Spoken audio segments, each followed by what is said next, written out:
எங்க புறப்படுவார்? ஃப்ரம் எங்க டு எங்க? எந்த நோக்கத்துக்காக போறார்?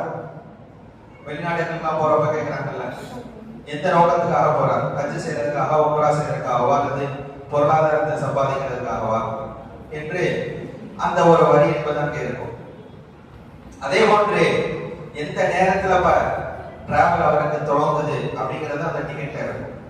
அதே போன்றுதான் நபி ஸல்லல்லாஹு அலைஹி வஸல்லம் அவர்களுடைய வாழ்க்கை நடைபெற்ற இந்த மிஅராஜ் பயணத்தை குறித்து அல்லாஹ் ஒரே வழியிலே இந்த அத்தனை செய்திகளையும், ஒரு டிக்கெட்டில் என்னென்ன விஷயங்கள் முக்கியமாக இருக்குமோ அத்தனையும் அந்த ஒரே வசனத்திலே அடக்கிவிட்டார். சுப்ஹானல்லதி அஸ்ரா பிஅப்திஹி லைலன் மினல் மஸ்ஜிதில் ஹராமி இலல் மஸ்ஜிதில் அக்ஸா அல்லதி பாரக்னா ஹவ்லஹு லினுரியஹு மின் ஆயாத்தினா. யாருக்கு அல்லாஹ் ரசூல் ஸல்லல்லாஹு அலைஹி வஸல்லம் கூட்டி போனது? அல்லாஹ் தான் கூட்டி போனான். அஸ்ரா பிஅப்திஹி, தன்னுடைய அடியானை அழைத்து சென்றான். இப்ப ஸ்பான்சர் செஞ்சது யாரு இந்த பயணத்துக்கு? அல்லாஹ் தான் ஸ்பான்சர் செஞ்சிருக்கான். பேசஞ்சர் டிராவல் பண்ணது யாரு? அப்து. அந்த அப்துங்கிறது முஹம்மது ஸல்லல்லாஹு அலைஹி வஸல்லம். நம்ம டிக்கெட்ல நம்மளுடைய பேர் இருக்கும் அல்லவா? அதே போன்றுதான் ஃப்ரம் எங்க டு எங்க, மினல் மஸ்ஜிதில் ஹராம், மஸ்ஜிதுல் ஹராம்ல இருந்து இந்த பயணம் புறப்படுகிறது. வண்டி கிளம்புது. எங்க போனே சொல்ற நாட்டெல்லாம் பார்த்துட்டு திரும்ப வந்து விட்டேன் என்று சொல்கிறார்.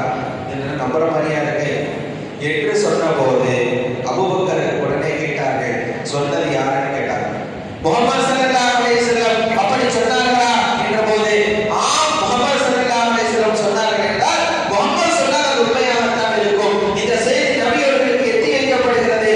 அப்போதுதான் சித்திக் என்ற பட்ட பெயரை அங்கே அபூபக்கர் ரலியல்லாஹு தஆலா அவர்களுக்கு வழங்கினார்கள். ரப்பல் ஆலமீன் இன்றைக்கு அபூபக்கர் என்ற பெயரை நாம் சொல்லும் போதெல்லாம் சித்திக் என்ற பெயரையும் சேர்த்து நாம் உச்சரிக்கிறோம். கியாமத் வரைக்கும் யாரெல்லாம் அபூபக்கர் ரலியல்லாஹு தஆலாவுடைய பெயரை உச்சரிக்கிறார்களோ சித்திக் என்ற பெயரையும் சேர்த்து உச்சரிக்கக்கூடிய ஒரு சூழலை, ஒரு வாய்ப்பை அல்லாஹ் அங்கே ஏற்படுத்தி நபியினுடைய மிஅராஜை நீங்கள் உண்மைப்படுத்தினீர்களே, உங்களை வாழ்நாள் முழுக்க கியாமத்துடைய கடைசியிலே வரக்கூடிய அத்தனை பேரும் உங்களை, நீங்கள் நபி அவர்களை உண்மைப்படுத்தியவர்கள் என்பதை உண்மைப்படுத்தக்கூடிய ஒரு வார்த்தையை உங்களை குறித்து பேசிக்கொண்டே இருப்பார்கள் என்ற ரீதியிலே ரப்பல் ஆலமீன் அல்லாஹ் ஜல்ல ஷானஹு தஆலா நபி அவர்களை உண்மைப்படுத்தியதற்கு ஒரு அங்கீகாரத்தை கொடுக்கும் விதமாக இன்னைக்கு அந்த குட்வில் அப்படின்னு சொல்றாங்கல்ல,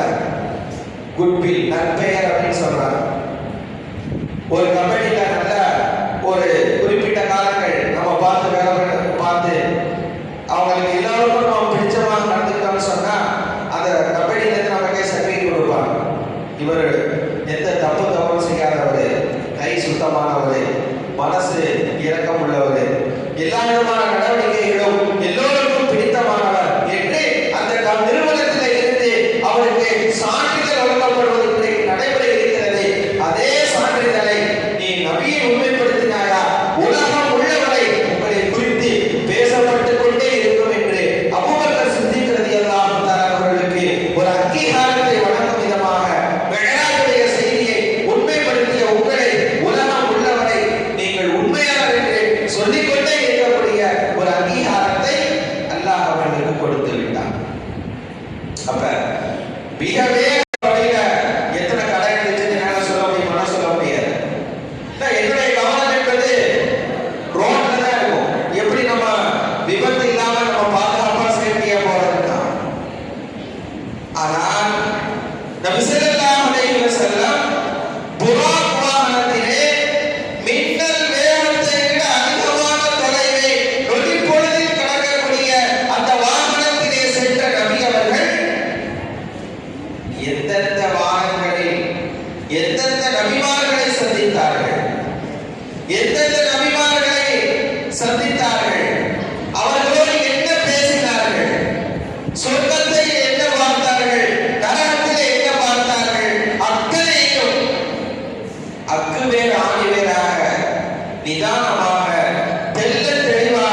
போனீங்கல்ல, பைத்துல்